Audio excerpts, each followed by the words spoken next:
Well, ladies and gentlemen, welcome in. Today I wanted to do a way too early 2028 presidential election prediction, talk about who I think the tickets are going to be for both the Democrats and Republicans. And of course, next year, the big midterms, that's the next major election, but this is a 2028 prediction. We had the off year elections just recently happen this past Tuesday. It's not a good performance by the Republicans, but it was really concentrated between two liberal states, and I don't think we should really overreact to that, even though maybe it's more indicative of what's going to be happening in the midterms, which could be a problem for Republicans, but we still have a bunch of redistricting to figure out, as well as a lot of the primaries when it comes to many of those races to see who's even going to be running. So when it comes to the candidates, I guess the first thing I'll look at is the Republicans. So you can see I've got J.D. Vance and Marco Rubio. I would say that's basically as cookie cutter as it can get. Right now, this is just the Republican nominee in 2028. You do have Vance at 52%. You've got a bunch of other people making up the other 48%, with Rubio at 8%. You've got Glenn Youngkin now at 5%. I think, this is Trump himself at 5%. The idea that maybe he somehow runs again. He's able to get around the 12th and 22nd Amendment. I don't think it's likely. I think age is honestly the biggest factor that will prevent him from even wanting to run again. You've got DeSantis at 3%. You've got his son, Don Jr., not DeSantis' son, Trump's son, Don Jr. at 3%. Tulsi, who might be an interesting pick for VP at 3%. You've got MTG at 3%. She's possibly been talking about doing the America First anti-Israel thing and running. Massey in the same kind of situation. Ramaswamy's not going to run. I don't think you've got Tucker Carlson kind of as a wild card down here, but I know he said he's not going to run. So overall, I would say the most likely ticket is going to be Vance Rubio at this point. Of course, it can change. You still have the midterms. What if Republicans perform terribly in the midterms? Maybe they try and throw something else out there. There's a lot of different scenarios, but if you're talking about the most likely by far ticket, it is a Vance Rubio ticket, and I don't think it's close. You could argue Vance Gabbard if you want to balance it perfectly, but Vance and someone is very likely going to be the ticket. There's always the chance that Trump wants his son, although that really hasn't been a big thing. And because the thing is, we have to understand, it's still Trump's party. So you could argue no matter whatever Trump wants is likely what's going to happen. So if he doesn't want Vance, it's probably going to be someone else, whoever Trump wants. So, but right now it seems like he wants Vance. So that's why I'm saying it's going to be Vance and Rubio. And then for the Democrats, I've got Gavin Newsom and Wes Moore. Wes Moore out of Maryland. Newsom, of course, out of California. Let's see if we can find the Democrats down here. Democratic nominee. Newsom has a big lead at this point. So yeah, Newsom has really thrust himself into kind of being the number one combatant to Trump, and it makes sense. I mean, California, liberal state, most populous state in the United States, massive economy, and he's going to be the kind of the leader in terms of going against Trump. And he's going to be out by 2026 in California. So he's going to have all that time in 2027 to really campaign. He's already started campaigning for the Democratic primaries in South Carolina. So Newsom's at 38%, almost has a similar advantage to what J.D. Vance has right now. You've got AOC at 9%, Kamala Harris at 6%, Buttigieg at 6%, Josh Shapiro at 5%, Wes Moore, who I have as the VP, at 5%. I think you could argue if you wanted to go really cookie cutter, you could go with a Newsom Whitmer ticket or a Newsom AOC ticket. I don't know if they would even pick AOC for VP just because she's seen as annoying and more left. And I don't think it would, a New York Cali ticket would really blend. But would a New York or would a Cali Maryland ticket really blend either? I think Wes Moore, though, would be a better choice than AOC. But if you really wanted to try and target the Rust Belt, you could go with Gretchen Whitmer for VP. I don't really know if Shapiro would make a good VP to Newsom, but in Pennsylvania, that would certainly help. To me, I think the Democrats are, if this is the way we're going to where it's Vance against Newsom, they're going to struggle in the Rust Belt. And so maybe they want the VP to be from the Rust Belt to try and give a little bit of a boost to Newsom that way, with him being from California. And so that's basically the reason I picked Newsom. And then for Moore, people are saying, well, maybe Moore might be the actual candidate. He's come out and said he doesn't want it.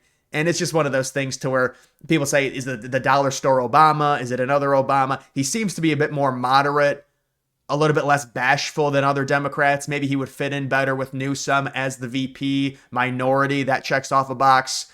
Not a woman, but that's why maybe it is Newsom AOC. But I mean, you really want to do a New York Cali ticket against Vance in the Rust Belt. I don't think that's going to go very well for them. So I've got all the most obvious states filled in already. And then I'm going to do kind of the other more obvious ones, but maybe people could argue, oh, it's going to be a swing state in 2028. So New Mexico would be one. I think New Mexico is a liberal state. I mean, it's hard to really say anything. I know Trump did that campaign right at the end in Albuquerque. If you guys remember 2024, people were like, maybe it's a swing state. But it was like a 6 or a 7 point win, I feel like, for the Democrats. I don't really see it. I mean, who knows, right? It's just too far away. But there's no way I could predict at this stage New Mexico to swing to the Republicans. Obviously, you've got Iowa. I think Iowa is going to be very, very fine for Vance or whoever runs for the. It's a Republican state at this point. Yes, when it was Hillary against Trump in 2016, you could say it was more of a swing. It was closer. The polls were closer. You, in the end, Seltzer poll in 24. Other than that, there was no indicator. 2020, it was a blowout. 2024, it was even a bigger blowout. It was like a 14-point victory for Trump. So I would say Iowa, there's really no problems. When you're talking about Minnesota, there's a chance in Minnesota. I know it was really close in 2016, but, in 2024, that was a very good time for Republicans. And what was it, like a 5 or a 6 point win for Harris, even with that political climate or the political environment? So to me, that tells me 2028. I'm not saying the Republicans are automatically going to do worse than Trump did in 2024, but it's going to be hard to live up to the 2024 performance. Let's be honest. But in 2028, I'll say the Democrats win Minnesota at this point. Again, it's still very early on. Ohio and Florida are very similar. I don't know if Republicans will do nearly as well. And this is part of the reason Trump was able to win the popular vote, was because he ran up big numbers in both Texas and Florida. Florida, will it be a 13-point win, which I think was the margin in 2024? I don't know. It might be Vance plus 11 or plus 12. Maybe with more of the movement into Florida and it becoming a true Republican state, maybe it'll be Vance plus 16, plus 17. Either way, it's a Republican state, and the math has changed and made it a lot easier for Republicans because that's 30 electoral votes. We don't have to do the whole hypothetical swing state thing. It's a Republican state now. You've got Ohio, 17 electoral votes. It's a Republican state. Trump won it by 11 points. Trump has enjoyed impressive victories in terms of margins in Ohio, 8, 8, and 11. And so 2028, I think Vance, he was a senator in Ohio, but that doesn't even matter. It's any Republican is going to win Ohio in 2028. When it comes to the local races, maybe a little bit different, or the statewide races in 2026, they're going to be closer for sure. But you're talking about the general election. It should go very, very well for the Republicans. Virginia is a Democrat state at this point. And I don't even really talk about, the off-year election and the Republicans really struggling and losing, because, Youngkin won in 2021 and then 2024 in a great national climate. Trump really wasn't all that competitive in Virginia. It's just a Democrat state at this point. You want to say, well, it's the DC transplants in Northern Virginia, whatever it is at this point, it's a Democratic state. And then you also do have New Jersey. And so this is another one. Do we overreact and say, well, the Democrats are definitely going to win this state by 15 points now after that governor's race? I don't think so. You have to go back and understand that because Trump won in 24, it's not surprising that, it's the margin might have been a little bit surprising, but it's not surprising that the Democrat won in 25 in the governor's race. But I would say at this point, you're looking at because it was a 6-point victory for the Democrats in 24, probably the same margin. It's hard to predict 3 years out. Maybe about an 8 or 9-point victory. The idea is hopefully the Democrats will spend money in New Jersey, make them expend resources. They're trying to defend it. But I do think the Democrats win that state. And then you've got New Hampshire. So you could classify New Hampshire as almost a pure swing state. Well, I don't know about that. They do have a lot of independents, but I feel like a lot of their independents are moderate Democrats. They just call themselves independents, or they just register as independents, if I had to guess, with New Hampshire. But New Hampshire was only like a 4-point victory, and it's got a lower population, so it wouldn't be surprising if Vance won it. I was probably going to be pretty close, but I'm going to say it goes to Newsom just in this scenario with it being 3 years away. The Maine at-large, I would say, is probably like an 8 or 9-point win, or maybe like a 7-point win for the Democrats there. And then getting to the actual traditional swing states, I think we've got all of them now. Nevada and Arizona, well, I would say Arizona goes to Vance at this point. It was very impressive, the victory that Republicans had in 2024. When you look at all 6 of the swing states, the biggest margin was in Arizona. It was about a 5.5, maybe even a little bit more than a 5.5-point victory for Trump in Arizona. The state races with Kari Lake, those tend to not go very well, but when it comes to the national, Arizona, I'm not saying it's a solid red state at this point. I mean, I'd like to see some of the polling. Like when we get polls in 28 and it's if Vance is up by like 5 or 6 in every poll in the composite, you could say Arizona may not even be a swing state because we've seen states like Ohio and Florida graduate that and become pure Republican states. Maybe that's Arizona. I don't know. But 5.5 point victory. We do also have to say it was a very good climate for Republicans. So maybe it comes back down a little bit. Maybe it's a 2 or a 3 point victory. But at this point, I would say Arizona goes to JD Vance and Rubio. You've got Nevada. Nevada is, to me, a 50-50 toss-up. Now, Trump won it in 24, and I was surprised. It was like a 4 point victory for Trump. It wasn't like he won it by 0.5 or 1 point or something like that. I'm going to give it to the Republicans very, very slightly. I mean, I'd say it's a pure toss-up at this point. I just think, and again, this is just projection because you've got 3 more years of the Trump administration with the economy and stuff like that. I think Vance, just in terms of a general sense, is going to be more liked than Newsom, even though the proximity, California to Nevada, I don't think that's really going to make much of a difference in terms of a national election for Newsom there. Next, you've got Georgia and North Carolina. So this is where I think like a Newsom Moore ticket might do a little bit better. I think they're going to struggle greatly in the Rust Belt, but these 2 states, North Carolina and Georgia, it wouldn't surprise me, especially in Georgia, if Newsom won it. There is a lot of positive migration in and around the Atlanta area, the suburbs. That's like the one place, the one swing state where the Democrats seemingly are gaining numbers. And that's going to be a common theme in terms of what a lot of people say about Georgia going into 2028. It's probably, you could still say, around a 50-50. It's a swing state. Trump won it in 2024. What was it, around 3 points, I would say. It's one of the first states to get called. It kind of sets the tone of the election night, that and North Carolina. North Carolina is a state that Trump won all 3 times, but they were all very, very close. I'm going to say Vance would carry it at this point, but it's extremely, extremely close.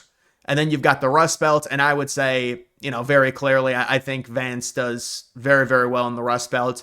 Normally, the Rust Belt always votes together, so in this scenario, I would say they're going to be extremely close. They are, but I would say Vance sweeps the Rust Belt, and at that point, Vance would be at 295 when it comes to these other 2 districts. I do think it would be great if the Republicans were able to redraw the districts in Nebraska or just make it winner take all.